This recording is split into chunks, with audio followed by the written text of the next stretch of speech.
사도행전 27장 9절에서 25절입니다.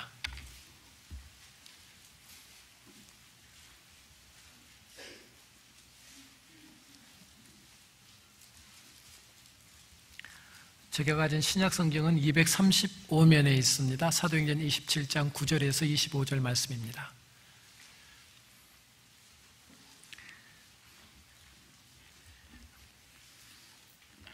저와 한 절씩 교독하시겠습니다. 제가 9절 읽고요, 우리 귀한 성도님들은 10절 이렇게 교독합니다. 제가 먼저 읽겠습니다. 여러 날이 걸려 금식하는 절기가 이미 지났으므로 행선하기가 위태한지라 바울이 저희를 권하여 말하되, 여러분이여, 내가 보니 이번 행선이 화물과 배만 아니라 우리 생명에도 타격과 많은 손해가 있으리라 하되, 백부장이 선장과 선주의 말을 바울의 말보다 더 믿더라. 그 항구가 화동하기에 불편하므로 거기서 떠나 아무쪼록 베닉스에 가서 화동하자 하는 자가 더 많으니, 베닉스는 그레데 항구라. 한편은 동북을, 한편은 동남을 향하였더라. 남풍이 순하게 불매 저희가 득이한 줄 알고 닻을 감아 그레데 해변을 가까이 하고 행선하더니, 얼마 못되어 섬 가운데로서 유라굴로라는 광풍이 대작하니 배가 밀려 바람을 맞추어 갈 수 없어 가는 대로 두고 쫓겨 가다가 가우다리라는 작은 섬 아래로 지나 간신히 고루를 잡아 끌어올리고 줄을 가지고 선체를 둘러감고 스르디스에 걸릴까 두려워 연장을 내리고 그냥 쫓겨가더니, 우리가 풍랑으로 심히 애쓰다가 이튿날 사공들의 짐을 바다에 풀어버리고 사흘째 되는 날에 배의 기구를 저희 손으로 내어버리니라. 여러 날 동안 해와 별이 보이지 아니하고 큰 풍랑이 그대로 있음에 구원의 여망이 다 없어졌더라. 여러 사람이 오래 먹지 못하였음에 바울이 가운데 서서 말하되, 여러분이여, 내 말을 듣고 글에 대해서 떠나지 아니하여 이 타격과 손상을 면하였다면 좋을 뻔하였느니라. 내가 너희를 권하노니 이제는 안심하라. 너희 중 생명에는 아무 손상이 없겠고 오직 배뿐이니라. 나의 속한 바 곧 나의 섬기는 하나님의 사자가 어젯밤에 내 곁에 서서 말하되, 바울아, 두려워 말라. 내가 가이사 앞에 서야겠고 또 하나님께서 너와 함께 행선하는 자를 다 내게 주셨다 하였으니. 함께 읽겠습니다. 그러므로 여러분이여, 안심하라. 나는 내게 말씀하신 그대로 되리라고 하나님을 믿노라. 아멘. 광풍 속으로라는 제목으로 하나님 말씀 전하겠습니다. 인생을 항해라고 얘기합니다. 그래서 어떤 분들은 인생을 고해라고 표현하기도 합니다. 세상이라는 바다에 인생이라는 배가 떠 항해하기 때문에 고해라고 비유해서 말씀하기도 합니다.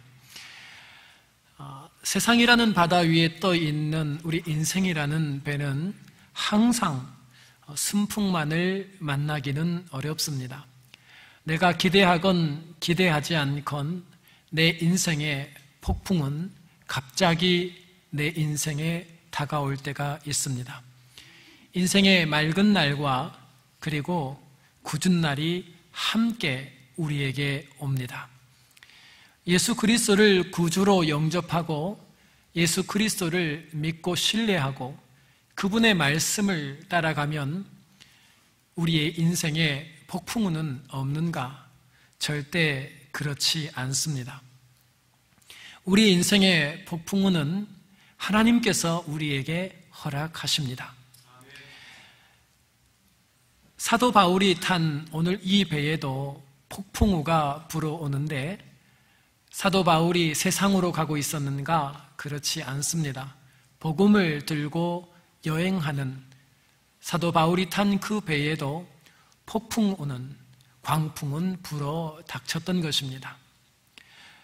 사도 바울은 이렇게 자신에게 닥쳤던 크고 작은 폭풍을 이렇게 언급하기도 했습니다.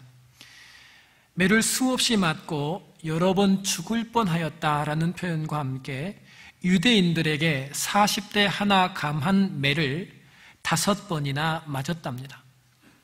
39대의 이 매를 5번이나 맞았습니다. 뿐만 아니라 3번은 태장으로 맞고, 그리고 돌에 맞아 기절해 죽음 고비를 넘나들기도 했고, 3번은 배가 파선해서 일주일 동안 물속에 잠겨 있었던 적도 있습니다. 강의 위험과 강도의 위험과 동족과 그리고 이방인의 위험 속에 살았을 뿐만 아니라 시내와 광야와 바다의 큰 위험과 태풍 속에도 거했다고 표현했습니다. 자지 못했고 먹지도 못했고 줄이며 목마르고 굶고 춥고 헐벗은 시간을 보냈다고 고백합니다. 바로 이때가 사도 바울이 세상을 향해 갈 때인가? 아닙니다.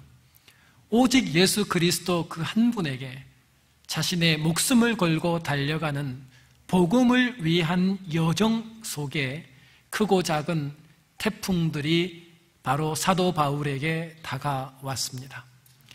예수를 잘 믿기 때문에, 예수 그리스도 말씀을 쫓아 오늘을 순종하고 살기 때문에 내 인생에는 이런 인생의 고난스러운 반갑지 않은 폭풍이 다가오지 않을 거라고, 하나님께서 그 폭풍에서 나를 지켜주실 거라고, 이제 그 폭풍은 내 인생을 엄습하지 못할 거라는 어린아이 같은 유치한 생각은 버리셔야 합니다. 예수 그리스도를 잘 믿는 모델인 사도 바울이 주의 말씀을 따라 복음을 위해 사는 그 현장에도 폭풍은 불어 닥쳤습니다. 뿐만 아니라 예수님께서 타신 배 위에도 여전히 태풍은 불었습니다. 고물 위에 주무시는 예수님의 배 위에는 심각한 태풍이 불어 닥쳤습니다. 우리가 아무리 이 폭풍이 임하게 되면 아무리 수고를 하고 애써도 우리 힘으로 그 폭풍을 헤쳐나오지 못할 때가 있습니다. 원하지 않았던 경제적인 궁핍함에 광풍을 만날 때도 있고, 뿐만 아니라 사랑하는 사람들과의 관계가 끊어지는 쓰라린 광풍을 만나기도 합니다. 우리는 인생을 살면서 내가 기대하지 않았던 질병이라고 하는 갑작스러운 광풍 앞에서 좌절하기도 합니다. 우리 모두는 무엇인가 하나님의 허락하에 인생의 광풍을 모두 만나게 됩니다. 오늘 이 본문 15절 말씀을 보면 어떤 어려움을 그들이 만났는가를 표현하는데, 배가 밀려 바람을 맞추어 갈 수 없어 가는 대로 두고 쫓겨가다가 큰 광풍을 만났습니다. 얼마나 심각했냐면 배가 방향을 잡아도 소용이 없을 만큼 심각한 강풍이 사도 바울이 탄 배 위로 엄습한 것입니다. 어디로 가야 할지, 우리는 이런 광풍을 만날 때마다 우리 인생의 방향을 쉽게 잃어버릴 때가 있습니다. 오늘 이 본문 말씀은 인생을 살며 이런 광풍을 만나게 됐을 때 이 광풍 속에 숨겨놓은 하나님의 놀라운 광풍 속의 유익들을 광풍 안에 하나님은 담아두셨습니다.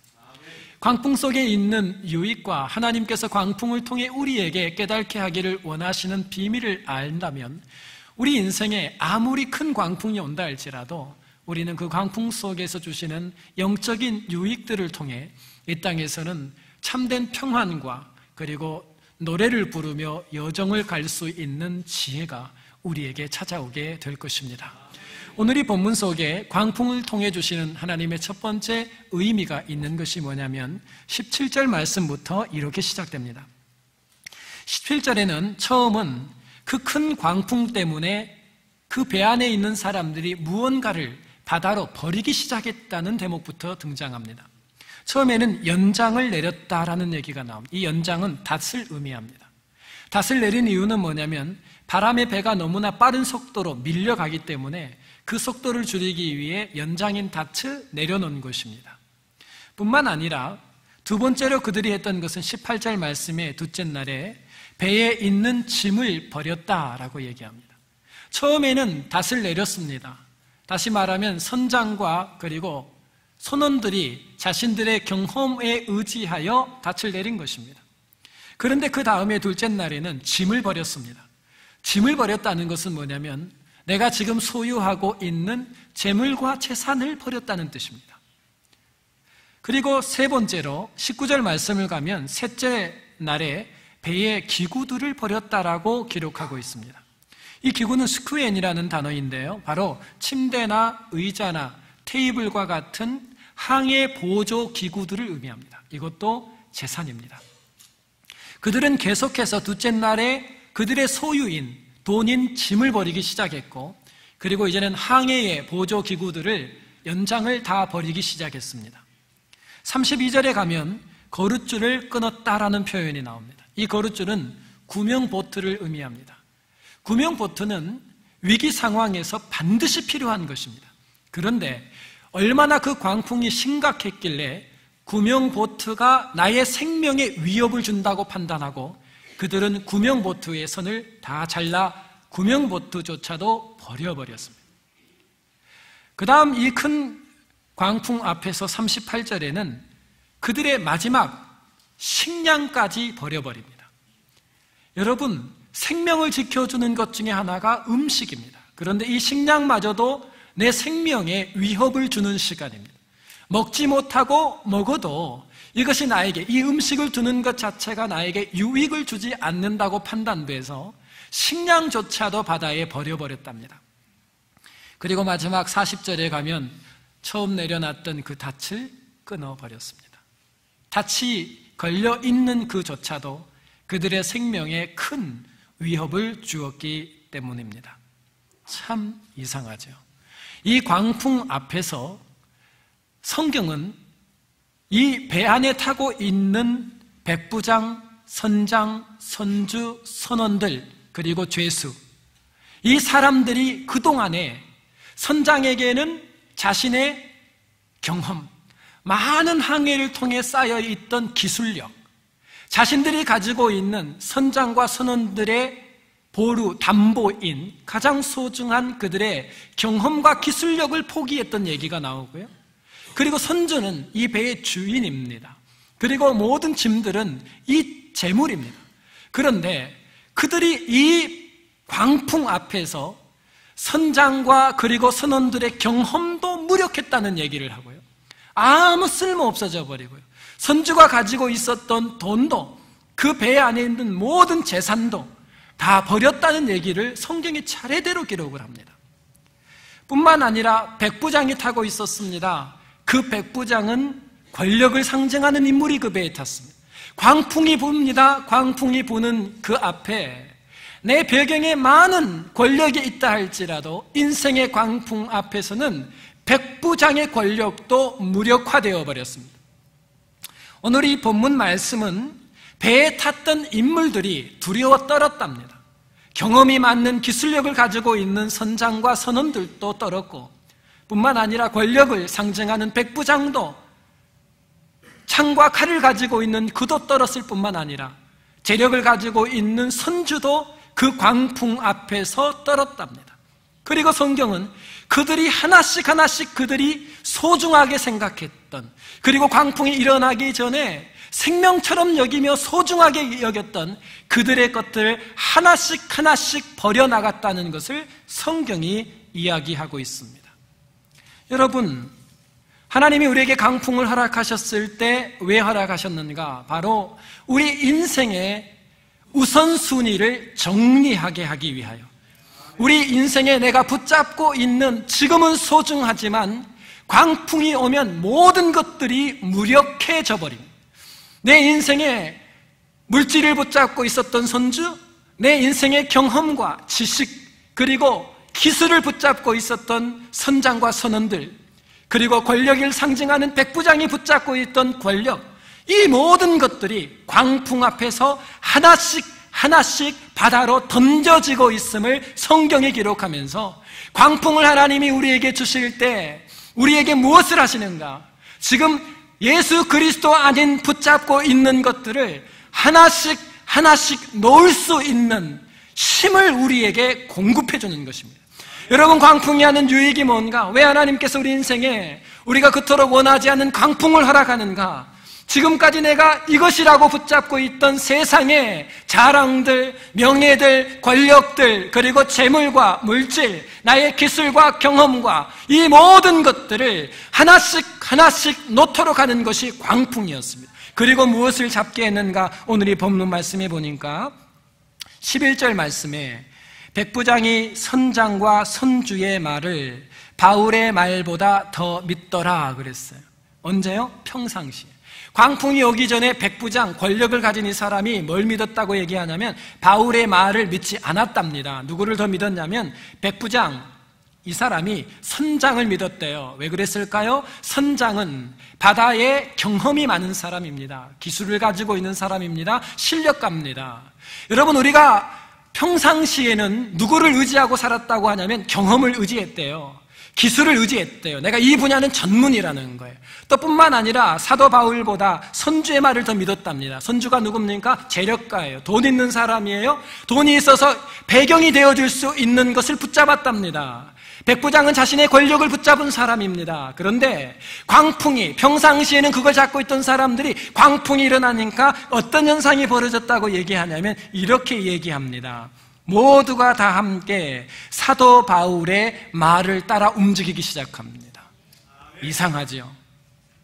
평상시에는 돈 따라갔던 사람, 권력을 따라갔던 사람, 평상시에는 기술과 재능을 따라갔던, 기술력을 따라갔던 사람들이 평상시에는 바울을 무시하고 바울의 말은 하나님의 말씀이었어요. 바울은 기도하는 사람이에요. 하나님의 말씀을 들리버리 하는 사람이에요.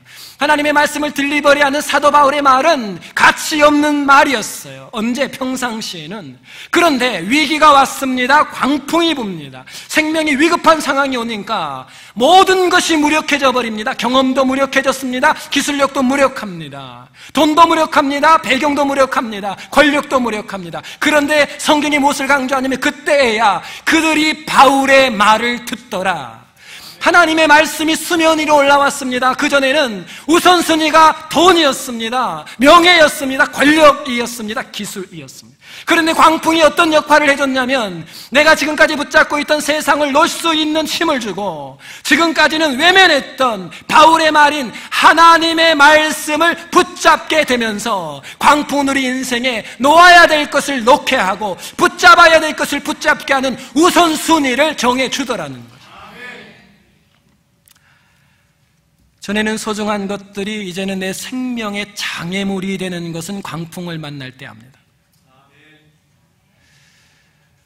사도 바울의 말을 어떻게 들었는가? 31절에 이렇게 나옵니다. 사람들이 배에 있으라. 31절에 사도 바울이요, 배에 머물러라 그러니까 모두가 움직입니다. 배에 다 머물립니다. 바울의 말을 따라 모든 군사가 움직입니다. 34절에는 보니까 이제는 먹어라 그러니까 그들이 다 먹습니다. 안 먹었습니다. 먹을 수 없었습니다. 먹을 수 없는 상황에서 사도 바울이 먹으라니까 이제 먹습니다. 하나님의 말씀이 광풍에서 위력을 발휘하기 시작합니다. 하나님의 사람의 언어, 하나님의 사람을 통해서 들려주시는 하나님의 뜻과 하나님의 말씀이 고난이라는 현장 속에 갑자기 들리기 시작합니다. 평상시에는 들리지 않았던 하나님의 말씀이 고난의 시간에 그렇게 가깝게 들리고 마음에 다가와 들리고 그 말씀이 살아있는 말씀으로 들리기 시작하더라는 것입니다. 시편 119편 71절 말씀을 보니까 고난당하는 것이 내게 유익이라. 이로 인하여 내가 주의 율례를 배우게 되었도다. 고난을 통해서, 풍랑을 통해서, 광풍을 통해서 이전에는 들리지 않았던 하나님의 말씀이 뼈저리게 들려온다. 질병이라고 하는 광풍을 만났을 때야 그전에는 들리지 않던 하나님의 숨결 같은 세미한 음성이 이제는 죽음을 앞에 두며 질병 가운데 신음하는 이 광풍을 맞고서야 단 한 번도 생각하지 않았던 그 나라와 아버지의 나라의 음성이 들려오는 것입니다.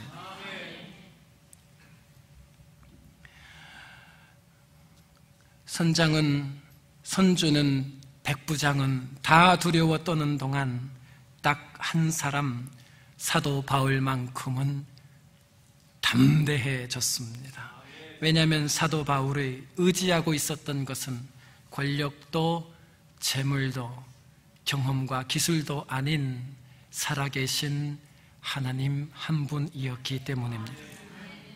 광풍은 우리 인생에 찾아와 유익을 줍니다. 그 유익이 바로 우리로 놓지 못했던, 그러나 놓아야 되지만 놓을 수 있는 힘이 없었던 우리에게 놓아야 할 것을 놓고 반드시 붙들어야 할 하나님의 말씀을 붙들 수 있도록 우리의 영적인 삶이 거듭나게 하는 도구가 광풍임을 믿으시기 바랍니다.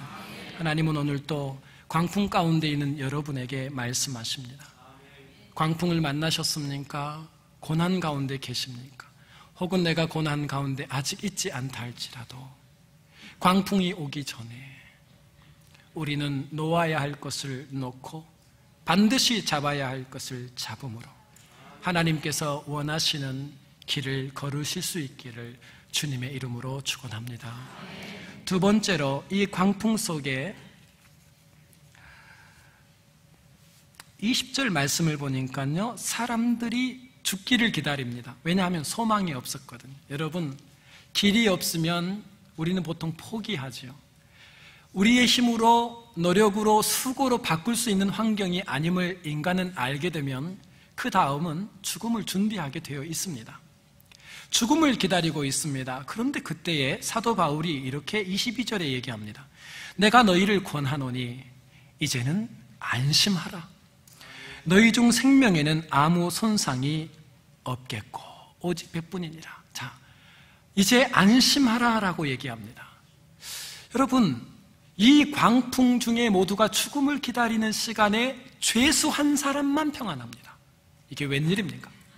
이 광풍 중에 모두가 죽기를 기다리고 있는 시간에 죄수 사도 바울 혼자만 평안을 누릴 뿐만 아니라 그 평안을 다른 사람에게 양도하고 나누어 줍니다. 평안하랍니다. 그 근거를 어떻게 얘기했냐면 23절 말씀에 기록되어 있습니다. 23, 4절에 보니까 나의 속한 바 곧 나의 섬기는 하나님의 사자가 어젯밤에 내 곁에 서서 말하되 바울아 두려워 말라. 네가 가이사 앞에 서야겠고 또 하나님께서 너와 함께 행선하는 자를 다 내게 주셨다 하였으니, 나의 속한 바 곧 나의 섬기는 하나님의 사자가 어젯밤에 내 곁에 서서 그랬어요.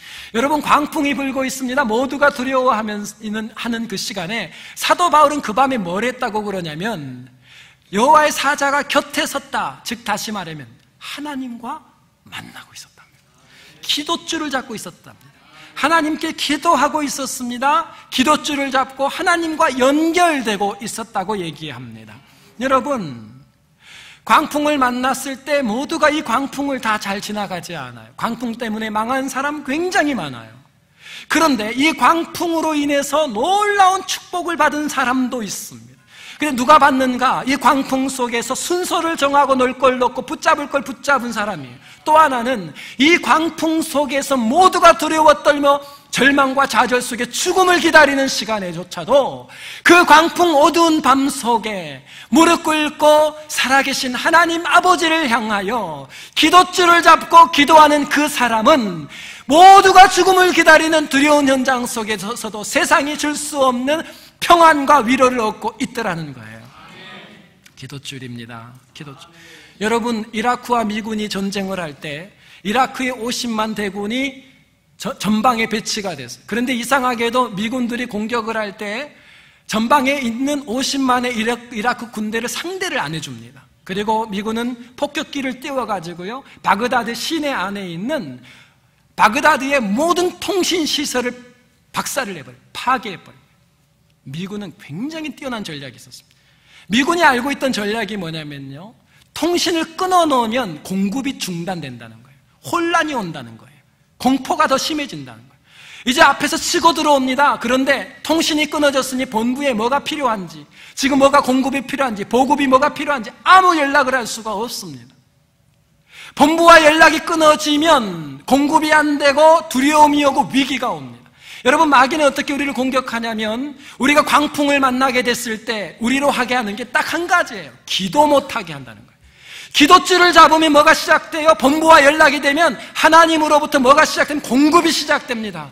하나님이 들으시고 응답하시기 시작하고 능력을 부어주시기 시작하고 공급이 시작되면 이 전쟁을 해볼 재간이 없다는 것을 사단이 알기 때문에 사단은 반드시 전쟁이 시작되면 우리로 좌절하게 만들고 기도조차 할 수 없을 만큼 좌절시켜버려요.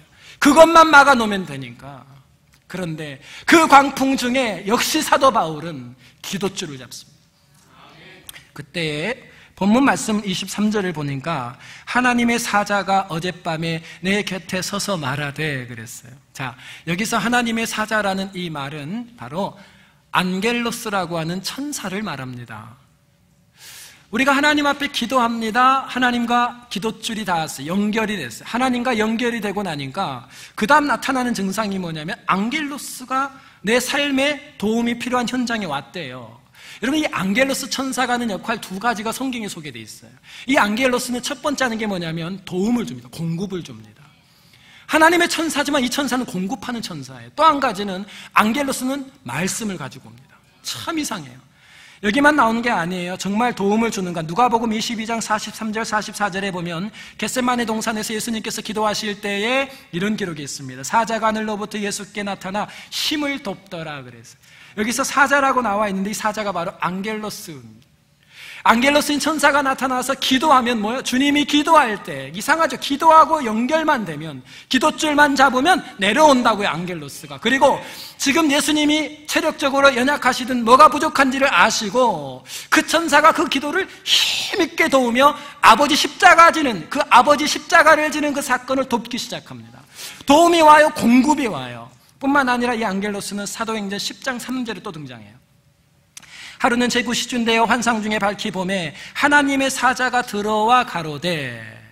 고넬료가 기도합니다. 하나님 앞에 기도합니다. 여러분, 안겔로스는 그냥 안 오지요. 전부 뭐에 와요? 기도할 때 와요. 기도할 때 와요. 기도하니까 하나님의 사자라는 말의 헬라어 원어가 안겔론 투 네오라는 단어예요. 하나님의 사자, 안겔로스입니다. 안겔로스가 누구에게? 고넬료에게 옵니다. 그리고 뭐라고 얘기해요? 가로되. 아까는 하나님의 사자가 사도 바울에게 나타나셔가지고 뭐라 곁에 서서 말하되. 다 뭘 딜리버리해요? 하나님의 말씀을 딜리버리 하러 와요. 안겔로스는 우리의 필요를 따라 공급하고요. 또 하나는 하나님의 말을 가지고 와서 하나님의 말씀을 전달해주는 천사가 안겔로스예요.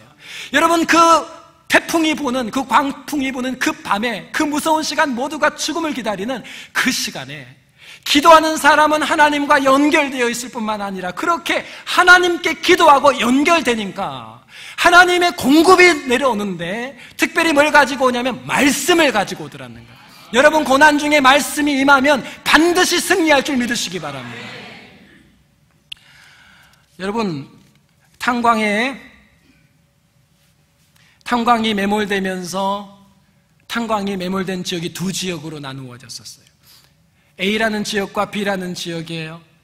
그런데 10일 동안 이 안에 갇혀 있었어요. 후에 그들을 구출하기 위해서 땅을 파고 들어가 뚜껑을 딱 열어보니까 A라는 지역에 있는 모든 사람은 다 살았어요. 그런데 B라고 있는 그 지역 안에 있는 사람들은 다 죽었어요. 그래서 조사를 했더니 산소 공급량이 똑같았고요, 물량도 똑같았고요, 음식 남은 것도 똑같아요. 모든 똑같은 상황인데 B는 다 죽고 A만 다 살았어요. 그런데 한 가지 차이를 그들이 발견했어요. 그게 뭐냐면 탄광이 매몰되면서 B라고 하는 지역에는 전화 라인이 끊어져 버렸어요. A라는 지역은 매몰됐지만 전화선이 살아남아 있었어요. 위에서 작업을 시작합니다. 지금 땅을 파면서 포크레인이 와서 파고요, 그 다음에 조그마한 폭약을 써서 땅을 계속 파내려갑니다. 그런데 전화선으로 얘기해 줍니다. 조금만 기다려. 지금 꽝소리가 날 건데 무서워하지 말고 두려워하지 마세요. 지금 이 땅을 조금 파서 지금 있는 건물의 돌들을 치워낼 거니까 이거는 무너지는 소리가 아니라 우리가 충분히 계산을 다 하고 이걸 터뜨려도 그 지역이 절대 매몰되는 거 아니니까 두려워하지 말아라고 전화로 연락을 다 해줬어요. 빵 터졌습니다. 그런데 A라는 지역은 괜찮아 지금 우리를 찾아오는 손길이야. 여기는 지금 또 땅이 무너져 내리나 보다. 우리는 죽게 생겼다. 지금 A라는 지역은 계속 얘기합니다. 지금 우리 10m 내려갔다. 가족들과 통화를 하게 해줍니다. 지금 우리가 너희를 위해 기도하고 있고 온 대한민국 국민들이 너희들 위해 기도하고 있다. 힘내라. B라는 지역에 있는 사람들은 전부 마음 가운데 좌절과 낙심이 옵니다. 이제 우리는 끝났다. 이제 우리는 끝났다. 죽을 시간만을 기다리다가 뚜껑을 딱 열어보니까 죽었어요. 여러분, 전화 라인 하나가 사람을 죽이고 살리더라는 거예요. 똑같은 환경입니다. 그런데 통하고 있으면 살고 단절되어 있으면 죽어요. 여러분, 광풍을 만나도 오늘 살아계신 주님과 함께 기도줄 잡고 통하고 있는 사람은 그 매몰된 지역 속에서도 공급하는 그의 음성을 통해 용기와 소망을 얻고 광풍을 넉넉하게 이길 줄 믿으시기 바랍니다. 여러분, 저희 교회도 얼마나 힘든 일이 있었습니까? 큰 광풍이 있었잖아요. 여러분, 어떻게 이겼을까요? 그 광풍 중에 하나님 앞에 기도하면 하나님께서 안겔로스를 통해 우리에게 답을 줘요. 이 시험의 결론을 먼저 알아요. 결론을 먼저 알면 과정은 지나가요. 결론은 승리래요. 결론은 하나님께서 모든 게 통과되고 교회가 하나님 앞에 우뚝 서게 돼요. 하나님의 계획을 먼저 알아버렸어요. 하나님 앞에 광풍 중에 기도하는 무리들이 함께 기도합니다. 그리고 하나님께서 연결해 주셨어요. 그리고 안겔로스가 내려옵니다. 힘을 돕더라. 도움을 줄 뿐만 아니라 하나님의 말씀으로 결론을 말해주니까 오늘 어떤 상황이 또 벌어지고 또 벌어지고 또 벌어져도 괜찮아요. 과정일 뿐이라는 거예요. 오늘 사도 바울이 무슨 얘기를 합니까? 안심하라. 왜요? 여기가 끝이 아니라 갈 곳이 있대요. 하나님께서 말씀으로 결론을 보여주셨습니다. 이게 과정이라는 사실을 알게 된 사도 바울은 넉넉히 이기고 갑니다. 여러분, 광풍의 크고 작은 사이즈가 중요하지 않습니다. 광풍이 작아도 하나님과 연결되지 않으면 모두 죽습니다. 광풍이 아무리 커도 하나님과 연결된 기도줄이 있으면 하나님께서 안겔로스를 통해 도움을 공급할 뿐만 아니라 당신의 말씀으로 우리를 살려주실 것입니다. 마지막 세 번째로 광풍이 우리에게 주는 유익이 있습니다. 그것은 뭐냐면 사명을 깨달으면 광풍을 넘어가요. 광풍을 주신 이유가 뭐냐면 우리에게 다시 사명을 일깨워 주시기 위함이에요. 광풍을 만났습니까? 인생의 고난을 만났습니까? 그러면 여러분 반드시 여러분 지금 어떻게 살고 있는지 목적지를 보셔야 돼요. 오늘 이상하죠? 본문의 27장 보면은요, 안겔로스 천사가 나타나서 도와줘요. 정말 평안을 줘요. 여러분, 말씀이 임하면 평안이 옵니다. 임하면 평안이 와요. 하나님은 상황을 바꾸기 전에 마음의 평안부터 주세요. 마음부터 바꿔주세요. 그런데 그 바꿨던 내용을 자세히 보시면 이런 단어가 등장해요. 사도 바울에게 바울아, 너 여기 끝이 아니야. 그러면서 가이사 앞에 서야 된다, 이 얘기를 해요. 가이사 앞에 서야 된다. 자, 로마로 간다는 거예요. 사도행전 23장 11절, 오늘 이 본문의 6장 앞에 가면요, 이런 말씀이 있어요. 그날 밤에 주께서 바울 곁에 서서, 누가 직접 오셨다고요? 주님이 오셨답니다. 바울 곁에 서서 이르시되 담대하라. 담대하라. 두려워 말래요. 네가 예루살렘에서 나의 일을 증거한 것 같이 로마에서도 증거하여야 하리라. 사명이 있었어요. 사명이. 너는 로마로 간다. 그리고 가이사 황제, 가이사 앞에서 반드시 복음을 전해야 한다. 그렇게 될 것이다. 그것이 너에게 내가 준 사명이라는 거예요. 여러분, 광풍이 불었습니다. 모두가 죽음을 기다리고 있는 시간 하나님과 기도줄로 만나니까 안겔로스 천사가 와서 뭘 회복시켜주냐면 사명을 다시 회복시켜준 거예요. 바울아, 잊지 마라. 여기 끝이 아닌 이유가 뭐냐면 네 사명은 바로 예루살렘에서 복음을 증거했던 것처럼, 나를 증언했던 것처럼 너가 로마에 가서 가이사 앞에서도 나에 대해서 예수 그리스도 십자가의 복음을 반드시 말해야 된다. 그게 너의 사명이다.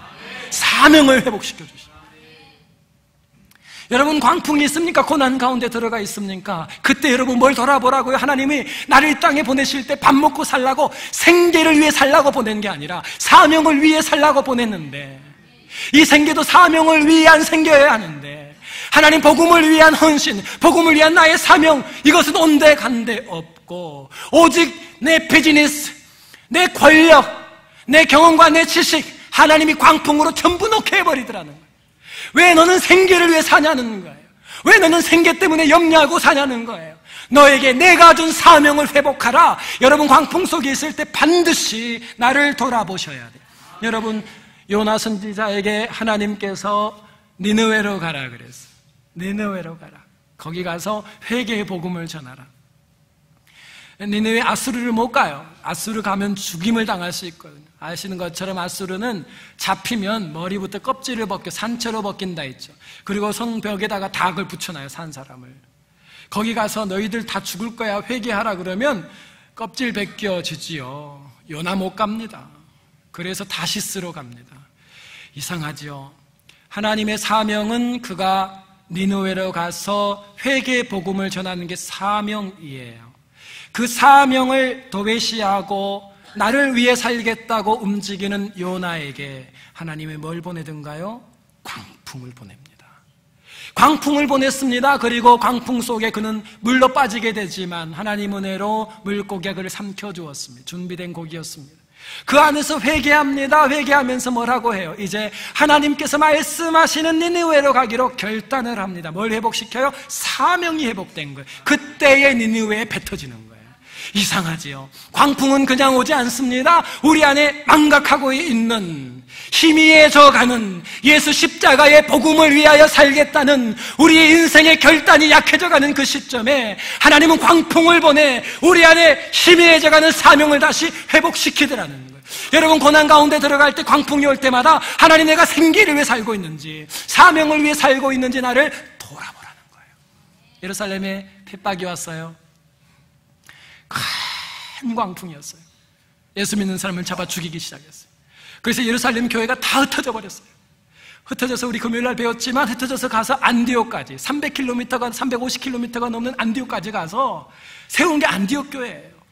여러분, 예루살렘 교회가 잘못했나요?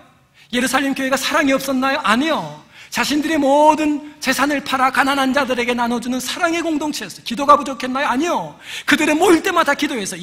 모일 때마다 예배했어요. 그들은 떡을 떼며 성찬식을 통해 예수 그리스도 십자가를 경험한 사람들이에요. 그런데 왜 하나님께서 예루살렘 교회를 박살을 내버렸을까요? 흩어버렸을까요? 이유는 하나예요. 땅끝까지 복음을 증거해 달라는 주님의 사명이 지금 우리끼리 모여서 하나님 앞에 우리가 은혜 받는데 집중하고 있을 때, 그 필요하다 그랬죠. 그게 먼저라 그랬죠. 그때 이게 충족되니까 그때 주님이 사명을 위해서 이 예루살렘 땅에 태풍을 보냅니다. 광풍이었어요. 피바람이 나는데 예수 믿는 사람 잡아 가두고 죽이기 시작합니다. 피바람이 일어나면서 뭐가 시작돼요? 사명의 길로 주의 백성들이 의도적으로 하나님의 의대로 움직이기 시작해요. 광풍 속에 하나님은 지금도 잃어버린 사명, 십자가의 복음을 위해 살겠다고 결단했던 우리의 첫사랑 주님께서 회복하기를 원하심을 믿으시기 바랍니다. 리빙스턴은 아프리카 정글에서 주의 일을 할 때에 사나운 맹수도 무섭지만 아프리카 원주민들이 더 무서운 사람들, 주변 사람들이 리빙스턴에게 얘기합니다. 무섭지 않냐고, 두렵지 않냐고, 언제 죽을지 모르는데. 그때 리빙스턴이 한 말입니다. 나는 내가 이 세상에서 살아야 하는 존재의 이유를 다할 때까지, 나의 사명을, 하나님이 주신 나의 사명을 다할 때까지 나는 결코 죽지 않는다. 왜요? 맡긴 사명이 있기 때문에. 오늘 하나님은 광풍이라는 현장으로 우리를 초대하셨습니다. 그리고 이 광풍의 현장에서 어김없이 하나님은 우리에게 비밀한 하나님의 아름다운 원리를 계시하고 계십니다. 광풍 아닌 평안한 가운데 계십니까? 광풍 만나기 전에 돌이킵시다. 하나님이 광풍을 통해서만 우리를 그렇게 인도한다면 참 슬프다는 생각이 들어요. 나를 사랑하시는 주님, 혹시 내가 지금 재력 혹은 권력 혹은 경험과 기술을 이 땅 살며 잡고 있다면, 그래서 바울의 말이, 하나님 말씀이 도외시되고 있다면, 광풍이 오진 않았지만 하나님, 내가 이거 놓고 하나님 말씀 붙들기 원합니다. 광풍 속에 죽기를 기다리는 절망한 그룹이 있지만 가장 처절한 모습의 죄수인 사도 바울만 하늘의 평안으로 가득 차 있습니다. 왜냐하면 기도줄이 연결되었기 때문입니다. 그 기도줄로 연결되자마자 안겔로스의 하나님의 천사는 힘을 공급하고 뿐만 아니라 하나님의 말씀을 우리에게 딜리버리를 시작하십니다. 그런데 그 말씀이 너 나를 위해 살기로 했잖아. 퇴색돼 가고 있는 우리의 사명을 다시 회복시켜 주시기 위하여 주님은 광풍을 통해 우리에게 말씀하고 계시는 것입니다. 해마다 우리 조국 대한민국 여름이 되면 태풍이 한두 차례 붑니다. 그래서 많은 재산과 인명 피해가 나는 불청객이라고도 얘기합니다. 그러나 학자들은 자연 생태계와 우리에게 큰 유익을 주는 것이 태풍이라고 설명합니다. 바다를 뒤집어 엎어서 바다를 깨끗하게 정화할 뿐만 아니라 바다가 뒤집지 않으면 산소가 공급되지 않기 때문에 바다가 썩는다는 거예요. 썩지 않게 하기 위해 산소를 공급하기에 태풍이 불어줘야 된대요. 그래서 태풍이 바다에 풍년을 가져다 준다라고 얘기한답니다. 또한 대기를 순환시켜서 깨끗하게 만들어주고요, 각종 재해 재난 시스템의 실제적인 검증하는 시간에, 평상시에는 이 재해 재난 시스템이 작동되는지를 몰라요. 그런데 태풍이 오면 그 시스템을 점검하고 뿐만 아니라 부실공사였던 건축물 교량 도로들이 금이 가고 파손됨으로 부실공사를 잡아내요. 그리고 보수해요. 하나님은 죄로 오염되어 있는 우리의 마음 깊은 곳에 정화시키기 위하여 태풍을 보내십니다. 그 태풍은 죄로 쉽게 물들 수밖에 없는 우리 바닥, 이 밑바닥을 그 고난이 다시 뒤집어 놓고 하늘의 공기인 산소를 공급해 주므로 그 광풍은 우리의 영혼을 깨끗하게 해줄 뿐만 아니라 우리 마음 깊은 곳에 은혜를 공급해서 이제 부실 믿음, 나는 예수 잘 믿는 줄 알았는데 광풍 와보니까 내 믿음이 정말 부실한 믿음이고, 부실 믿음을 점검하게 하고 또 주님께서는 새롭게 우리 믿음을 견고하게 세워주시는데 광풍을 쓰시는 것입니다. 힘들고 어려운 시간을 지나고 계십니까? 힘내십시오. 주님은 여러분과 함께 계십니다. 광풍을 통해 오늘도 주님은 여러분을 아버지의 나라로 한 걸음 한 걸음 인도하고 계심을 믿으시기 바랍니다. 우리 이 시간 자리에 함께 일어나 찬양 드리고 우리 함께 기도하겠습니다.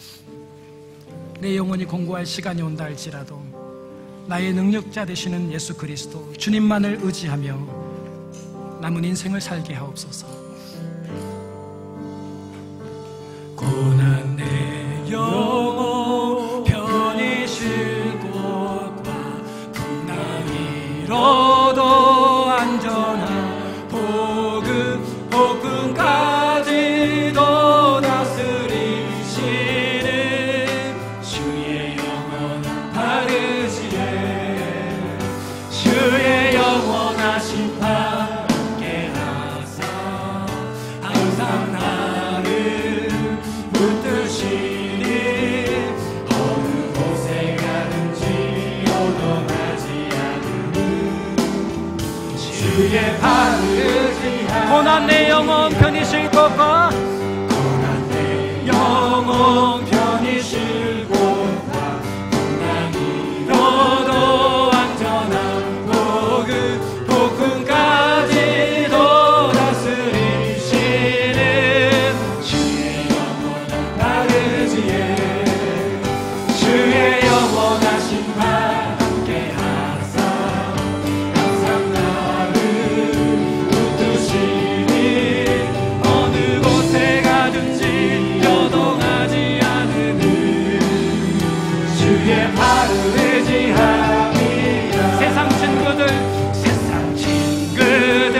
나를 버려도 예수는 함께 동행하시니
귀한 주님의 이름 한번 부르고 우리 말씀을 붙들고 함께 기도하겠습니다. 주여, 아버지 하나님 감사합니다. 인생의 폭풍우가 우리에게 찾아온다 할지라도, 광풍이 우리에게 영원하니 엄습한다 할지라도, 영원하니 광풍 속에 우리가 버려야 할 것들을 하나씩 내려놓게 하시고, 광풍을 통하여 들리지 않았던 하나님의 말씀이 들리고, 바울의 말에 순종했던 것처럼 하나님의 말씀에 순종하는 자리까지 우리를 인도하여 주심으로, 하나님 광풍을 통하여 예수 그리스도 한 분만을 바라보며 하나님의 말씀을 선택할 용기를 우리 허락하여 주시옵소서. 광풍에 모두가 절망하고 죽음을 기다리고 있지만 그 속에서도 기도하며 기도줄을 잡고 하나님 앞에 엎드려 기도할 때마다 안겔로스의 천사를 보내시어 공급하여 주시고 하나님의 말씀을 우리 허락하여 주시옵소서. 아버지, 광풍을 통하여 하나님의 놀라우신 음성을 듣고 이 세상을 호령하는 믿음을 허락하여 주시고, 세상이 줄 수 없는 평안으로 우리의 심령을 가득히 채워 주시옵소서. 주님 아버지 하나님 감사합니다. 그 말씀이 너는 로마에 가게 될 것이다, 너는 가이사랴 앞에 서게 될 것이다, 사명을 다시 견고하게 세워주신 하나님, 우리가 하나님의 말씀을 놓쳐버리고 하나님의 주신 사명을 붙들지 아니하고 생계를 붙들고 살고 있다면 광풍 속에서 우리의 사명을 회복하고 아버지 가야 할 예수 십자가의 복음을 위한 귀한 사명을 감당하는 주의 백성 되므로 주님만을 의지하며 살아가는 남은 인생 되게 하여 주시옵소서. 주의 영원하신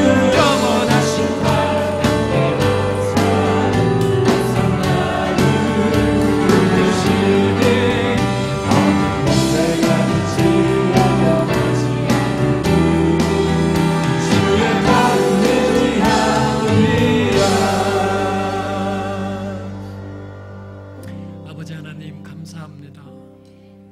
우리가 놓치고 있었던 것들이 있습니다.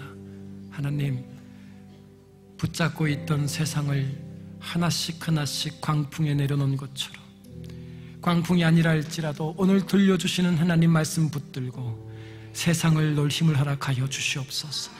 그리고 들리지 않았던 하나님의 음성이 광풍을 통해 들렸던 것처럼 하나님, 오늘도 우리와 같은 주의 음성을 듣고 순종하는 자리에 가게 하여 주시옵소서. 광풍 속에 모두가 절망하며 죽음을 기다리지만 라인이 연결돼 기도선을 가지고 있는 사도 바울만큼은 광풍 중에 참된 안식과 평안을 누리고 있습니다. 아버지, 그 기도줄로 공급하시는 안겔로스의 하나님의 공급하심과 말씀을 통하여 광풍을 넉넉히 이기고 가게 하시되 남은 생애 동안 우리의 사명을 회복하고 주의 십자가의 복음을 이 땅에 전하게 하여 주시옵소서. 지금은 교회 머리가 되시는 우리 구주 예수 그리스도의 은혜와 아버지 하나님의 무한하신 사랑과 성령님의 감동 역사하심이 오늘도 광풍 속에 주님의 비밀한 원리들을 나의 것으로 삼기를 소원하는 이들의 심령과 자녀와 가정과 일터 위에, 그리고 거룩하신 하나님의 교회 위에 지금부터 영원토록 함께 계실지어다. 아멘.